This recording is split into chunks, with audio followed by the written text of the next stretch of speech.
നിലമ്പൂര് തെരഞ്ഞെടുപ്പിന്റെ റിസൾട്ടിന്റെ അടിസ്ഥാനത്തിൽ കേരളത്തില് ഭരണമാറ്റം ഉണ്ടാവുമെന്നാണ് ചോദിക്കുന്നത്.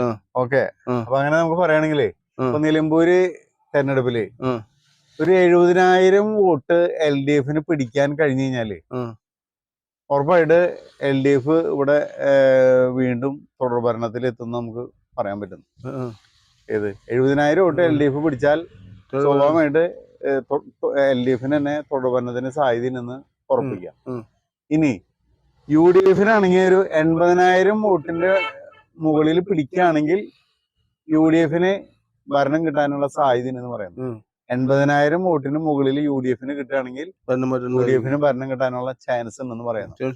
അതോടൊപ്പം തന്നെ BJP-ക്ക് ഒരു 25,000 വോട്ട് പിടിക്കുകയാണെങ്കിൽ BJP ഒരു 25,000 വോട്ട് നിലമ്പൂര് ഇലക്ഷൻ പിടിക്കുകയാണെങ്കിൽ സ്വാഭാവികമായിട്ട് അവർക്ക് ഒരു 10-30 സീറ്റില് അടുത്ത മത്സരം നടത്തി വിജയിക്കാനുള്ള സാധ്യത ഒരു പക്ഷേ ഉണ്ടാവാം.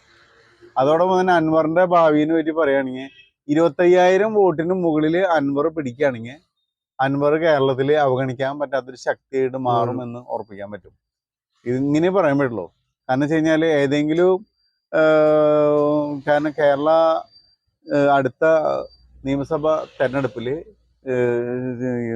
നിലമ്പൂരത്തെ തെരഞ്ഞെടുപ്പ് ശരിക്കും പറഞ്ഞു കഴിഞ്ഞാൽ ഒരു പ്രസക്തമല്ല എന്നാണ് നമ്മളുടെ അഭിപ്രായം.